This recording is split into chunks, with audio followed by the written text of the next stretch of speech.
In my big, beautiful Bible with extra large print, in the book of James, it says, faith without works is dead. Miss Alice Poole is a perfect example of putting works with her faith to prove the love of God. St. Anne's Church, it was built in 1910. It's a beautiful church. The inside's even prettier. Now, I can't show you the front of the church because I'd have to stand out in the middle of the street and I'm downtown, so probably not a good idea. But I did make a video about a year and a half ago of the inside. It's a very short video. You should look at it. But it was the young lady's dream to see this church built. You know, this was built in 1910. 5 years after she passed away, still, her dream came true. Her will is in this cornerstone, as well as the will of Mrs. Toomey, who also donated a large amount of money to have this church built and to have the hospital built.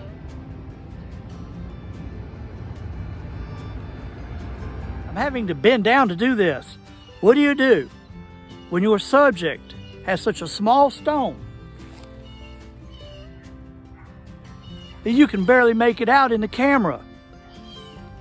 For a few moments, you get down here with it. That's what you do.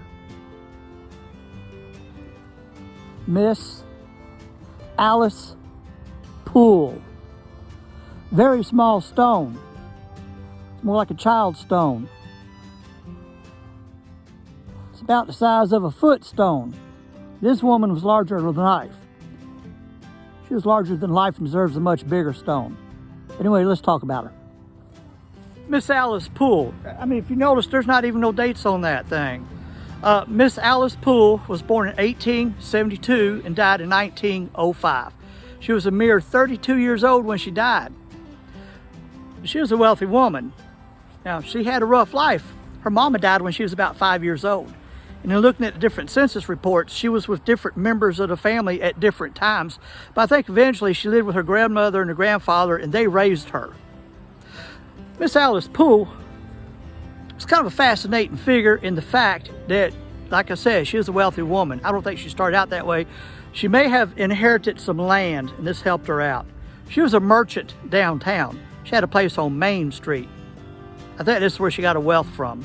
Now, that was an extremely humble stone for a woman who did what she did when she passed away. Now, first off, I just want to say I believe that she was a giving woman to charity, church, good causes before she passed away.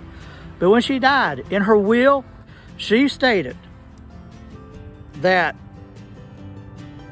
church that she was wanting to see built is a St. Anne's Catholic Church, which is a fine, nice looking church with beautiful stained glass windows, that a good chunk of money was to go there. At the time, there's a hospital in the works being built. Toomey Hospital. Big chunk of money was to go there.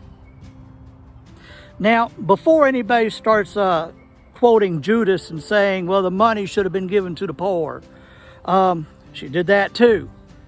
She gave the money to the count. Well, first off, I think there were 4 ladies. I'm sure they were ladies in her church that she must have had respect for. And she had money given to them, donated, I think it was $1,500 a piece. Remember, this is 1905, to have a house built for each one of these 4 women. She donated $10,000 for the church. She donated several thousand to the hospital. I didn't see how much. And $1,500 to each of these women to have a house built.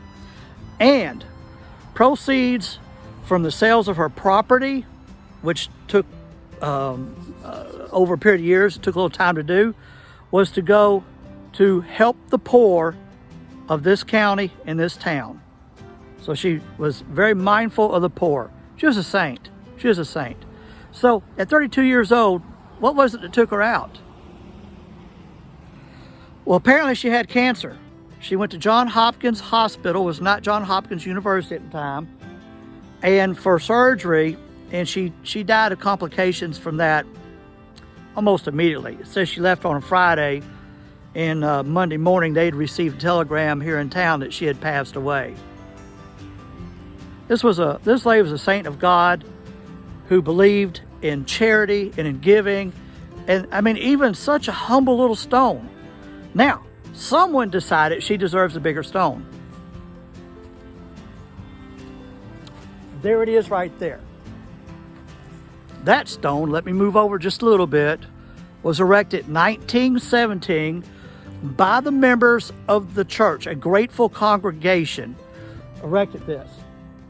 And it says, let me move this a little closer. You can read it along with me, maybe. It says, erected by the congregation of St. Anne's Church. Grateful memory of Mr. and Mrs. O.C. Hulbert. I think those were one set of her grandparents.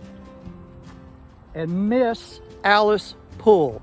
I noticed in the newspapers it called her Miss Alice Poole. That little tombstone, it called her Miss Alice Poole.